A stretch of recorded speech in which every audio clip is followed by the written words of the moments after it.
All right, so let's take a quick look at what we're going to do. So right now, you can see my health variable is set to 100. And what we're going to do in this tutorial is we're going to just simply start off by having it where you can update. You can go as high as you want, and then I'm going to show you a way to check if you want your player to stop at 100.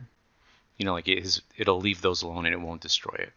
All right, so let's just go ahead and take a look at the script overall. So if you don't want to go through um, my entire conversation about how to get the blueprint going, here's a screenshot. You can take a screenshot and go through it. What I'm going to do is just simply delete all this out and just go through it piece by piece right now. But here is the blueprint. This is not with the check. I'm going to add the check a little bit later. So let's just start off and I'll show you how to do this. So here's my sphere. It's just a collider that's around my health pickup here. And in my event graph, I'm just going to drag this out. And actually, let me delete this for a second. I'm going to select the sphere and then I'm going to right click and then it says call function on sphere. I'm going to go to add event on sphere and go to collision. And then it just says add on component begin overlap. So if we overlap with this thing, we want to do something. And just like we did in the past, I just want to check. I want to get a cast to my third person character because that's the person, that's our player. But we have to specify like which, so say you have a multiplayer game or something, I want to just do whatever the character is that is in this game. So I can just do get player character. And I'm just going to specify, just leave it at 0. That means that's the player that we're playing with. That's the first character. Now the next thing I want to do is, because we're referencing this third person character, we can actually get the values that are attached to this. So you can see there's a health variable here, which is this guy right here, and that's what's where we want to update. So if I go to as third person character, I'm going to drag this out and I'm just going to type in health, and you'll see down here get and set health. We want to actually get the health, whatever the current value is, and then what I want to do is I just want to add to this. So what I'm going to do is just do a plus. And you can see I get a float plus float, and I'm just going to add, it could be whatever value you want. You can make another variable that's public. Actually, let's just go ahead and do that. Let's make it let's just call it a health pickup value. And I'm going to make that public so that we can see it on our character in our default section, which is down here. So we see health, and then we can do, oh, actually, I'm sorry. It'll be on this guy right here once we compile. It'll create, see we have player health here, which is 100. And I'm actually going to delete that. We don't necessarily need, I don't know why I added a second player health variable on this pickup. So let's just go back in there. I'm actually going to delete this one. We don't need that. And this one needs to be converted into a float. So let's go ahead and change this to a float. Compile and save, and we'll set this for now just to like 25, I think is what I had in my little demo.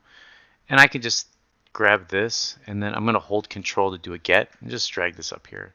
And now when we do compile and save, you can see on our health pickup we now have this, where's our default section? Come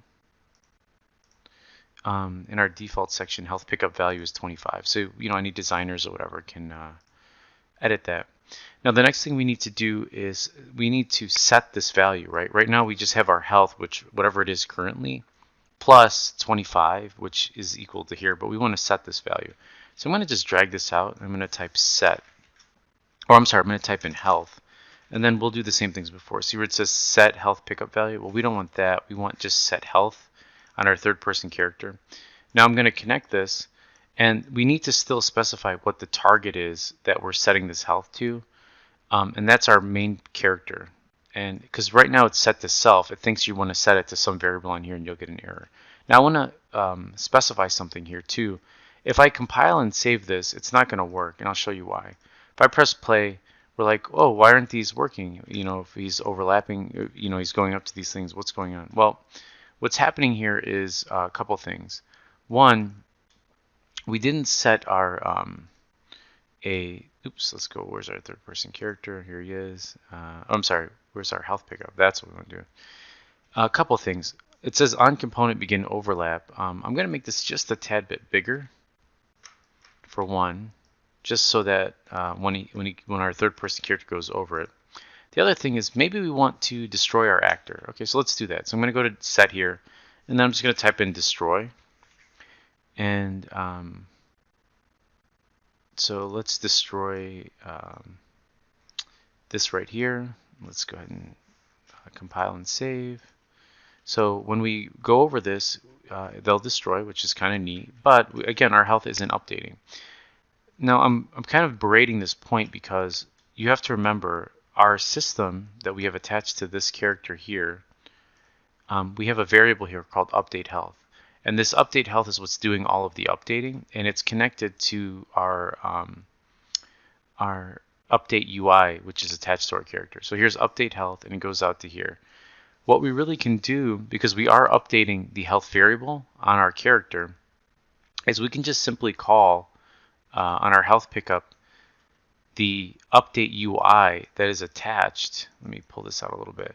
That is attached to our third person. So I'm just going to drag this out here, and I'm going to look for update, and then space health UI, or maybe no space health. Let's see, update. Oh, player UI is what I'm looking for. And this is what updates our player UI. Now watch what happens when I plug this into here, and I plug this into destroy actor, and I go to compile and save this. You'll see that if I go over this, you can see now it's updating that health variable. But let's say we wanted these to kind of stay in the scene, but I don't want them to disappear or delete. I just kind of bump into them when if my player's health is already maxed out, which is like 100. Well, that's where this comes in. What we can do is we can just drag this out, and I can just type in less than or equal to. Let's see.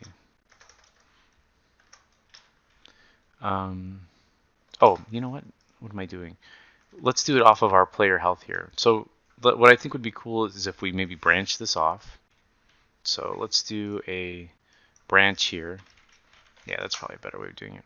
So what this says is, if this is true, that we have some sort of value, right? So what are we checking? Well, off of our health here, this health, because this is where we're checking, right? We're getting our player's health here. If I drag this off and I type in less than or equal to, what I can do now is I can make this condition the condition of my branch. So what am I checking? Well, if my health value is less than or equal to 100, right? If it's less than or equal to 100, well, let's say less than or equal to 75 maybe. If it's less than or equal to 75, then I'm going to add to this, okay? And if not, we'll just kind of leave it alone. Let's test that. Let's make sure that my logic is correct. So right now I'm equal to a health is equal to 100, and I can't do that, right? I can't do anything about it. But if I select my character here and I go into the health here and I make it 50 and I hit play, now I can collect these, and I can't collect this one because it's not less than or equal to 75. And they're in 25-degree increments, so we were able to hit 100 there. And I think that's pretty good. I mean, we're at the 8-minute mark, so I'm just going to save this out. And that is a pretty good way of just creating a very simple health system. So we're going to continue to just keep building out this and see where it takes us in respect to developing a game.